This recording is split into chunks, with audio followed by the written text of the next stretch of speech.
Hello everyone, welcome to my channel Aparna's pro makeover থেকে আমি অপর্ণা।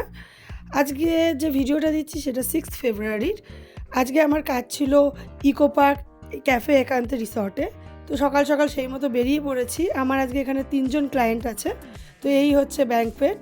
তো এইখানে মানে এত সুন্দর সাজানো, আমি ফার্স্ট টাইমই এখানে কাজ করতে এলাম।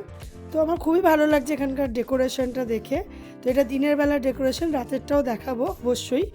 এখন আমি চলে যাই আগে আমার ক্লায়েন্টের রুমে। এই হচ্ছে আমার ক্লায়েন্টের কটেজ।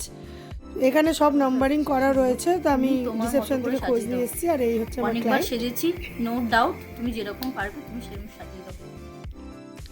শুনেই নিলেন যে আমার ক্লায়েন্ট কীরকম মেকআপ চায়। সে আমার অনেকই পুরানো ক্লায়েন্ট, তাকে আমি রিসেপশনেও সাজিয়েছি, অনেক কারণেই সাজিয়েছি। ও আমাকে ছাড়া কাউকে ভরসা করে না। এটা সত্যি আমার কাছে খুবই মানে একটা আনন্দের জিনিস যে ওর আমার কাজ খুব পছন্দ হয়।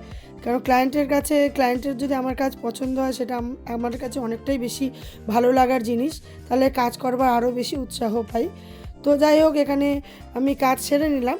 এখানে আমি আমার একজন ক্লায়েন্টেরই ভিডিও দিয়েছি, কিন্তু আমার এখানে আরও দুজন ক্লায়েন্ট ছিল, তাদেরকে আমি সাজিয়েছিলাম। খুব ভালো লেগেছে। এবার তার রিভিউটা জেনে নিই। আমি কিছু বলিনি, তাও খুব সুন্দর সাজিয়ে দিয়েছে। Thank you.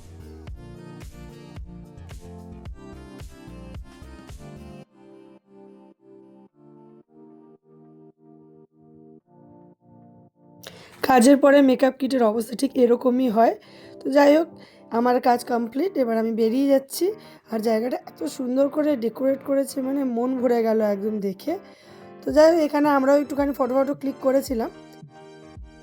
অনেক জিনিসপত্র সঙ্গে থাকে, তো তাই জন্য আজকে হাজব্যান্ড নিয়ে এসছে এখানে। তো অনেকটাই সুবিধা হয়েছে। তো এখানে আমাদের গাড়ি পার্কিংয়ে দেওয়া ছিল, তো ওখান থেকে নিয়ে এই যে বেরিয়ে যাচ্ছি। আর রাস্তাটা এত সুন্দর, এখানে তো ড্রাইভ করে খুবই ভালো লাগে। আর এইখান দিয়ে দূর থেকে আমার রিসর্টটাকে দেখতে এত ভালো লাগছে, এত সুন্দর লাইটিং, সব মিলে খুবই সুন্দর। আর এই যে রাস্তাটা, এটা তো এখানে এখন এই রাত্রেবেলা আসা বারণ। তো যেহেতু এখানে কাজে এসেছিলাম, তাই জন্য ওনারা পারমিশন দিলেন যে এখান দিয়ে বেরিয়ে যেতে, যাতে আমাদের একটু সুবিধাও হয়। তো এই রাস্তাটাকে এনজয় করতে করতে এবার আমরা বাড়ির পথ ধরেছি। কিন্তু অত বাড়ির পথ ধরাটাও সোজা হয়নি। মানে যেতে আমার যে সময়টা লেগেছে, ফিরতে আমার তার ডবলেরও বেশি সময় লেগেছে, এত জ্যাম। যাই হোক, দিনটা আমার খুব ভালো গেছে, ক্লায়েন্ট হ্যাপি আমার কাজ দেখে। এর থেকে আর কি বেশি চাই। আমার পেজটা like and share and follow করবে। Thank you.